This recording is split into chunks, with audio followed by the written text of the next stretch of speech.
biasa saja kalau tidak ada yang muji. Karena orang-orang yang sibuk dengan pujian makhluk sangat memperhatikan tuh. Kalau tidak dipuji tidak semangat dia. Kalau dicaci sudah down saja, patah semangat. Berarti dia memang tidak mencari keriduan Allah, tapi mencari pujian makhluk. Makanya oleh Allah dibikin sakit hati. 4. Yang keempat, tester keempat adalah keinginan diperlakukan spesial, dihargai. Kalau kita merasa diri spesial dan menuntut orang lain menghargai kita, spesial tuh merasa karena kita lebih tua, lebih berilmu, lebih berpengalaman, lebih banyak berbuat. Kalau kita sudah merasa diri spesial, kita menuntut orang lain memperlakukan kita spesial. Nah, ketika perlakuan orang ke kita tidak datang, kita kecewa, udah yakin tuh kita karena makhluk. Padahal kita ini tidak pantas dihargai orang lain aslinya. Kita sekarang dihargai orang lain kan karena Allah saja menutupi aib, dosa, kejelekan, kekurangan kita. Benar? Kalau kita dibuka aibnya, tidak ada satupun yang akan menghargai kita. Lihat ya, kalau kita tidak diperlakukan spesial oleh orang lain karena kita merasa saya kan senior, saya kan di sini jabatannya apa, saya kan yang paling banyak, dulu saya membangun masjid ini. Kalau kita sudah terus-menerus merasa diri kita spesial dan menuntut orang lain memperlakukan kita spesial, berarti kita memang bukan cari keridhaan Allah, cari perlakuan dari orang. Dan yang terakhir, testernya adalah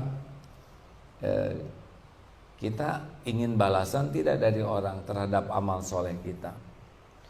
Ingin diucapkan terima kasih.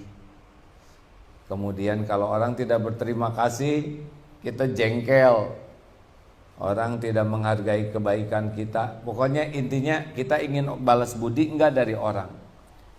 Makanya orang-orang yang ikhlas itu dia tidak sibuk memikirkan kebaikannya.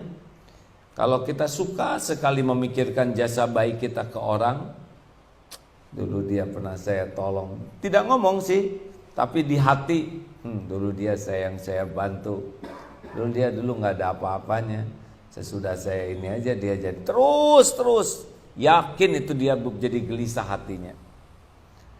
Sekali lagi bahwa yang berbuat baik itu sebetulnya bukan kita. Seperti membangun masjid ini nih. Ini masjid sudah tertulis di Lauh Mahfudz.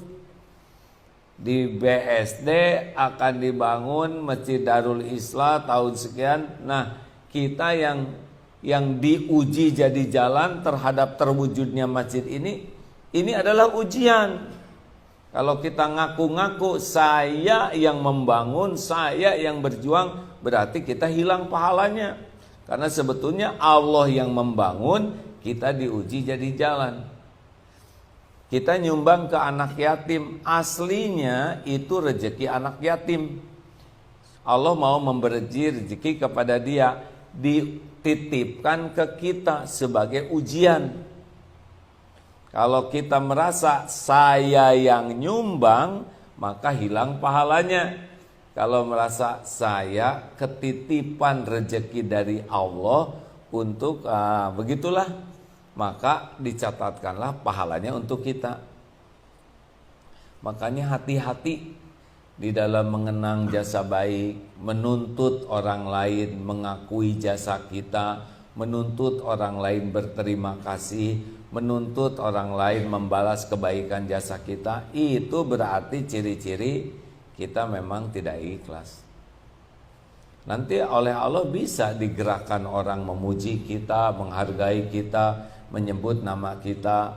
Itu dermawan, itu orang yang sangat baik hatinya, dialah yang nyumbang. Bisa disebut-sebut oleh Allah, gerakan saja orang nyebut-nyebut kebaikan kita seperti yang kita harapkan, tapi hilang nanti di sisi Allah pahalanya. Makanya hadirin, ikhlas itu ada 3 tempatnya, di awal, di tengah, dan di akhir. Tidak cukup ikhlas di awal karena di tengah bisa belok. Tidak cukup selesai di tengah, selesai beramal juga kita bisa tuh hilang pahalanya dengan sum'ah, senang menyebut-nyebut, memperdengarkan kebaikan kita. Kalau riya itu memperlihatkan, kalau sum'ah itu memperdengarkan, menceritakan kebaikan-kebaikan kita. Sekarang apa sih manfaatnya kita pamer kebaikan? Paling orang, oh kamu udah umroh, ya sudah, nggak ngongkosin, nggak apa-apa. Dipuji nggak ada apa-apanya Pak, hanya getaran udara merambat ke telinga, tidak ada apa-apanya sekali. Sedunia memuji kita, nggak ngepek tuh. Karena yang menentukan rezeki adalah Allah, menentukan karunia adalah Allah. Walaupun dipuji habis-habisan, tidak ada apa-apanya.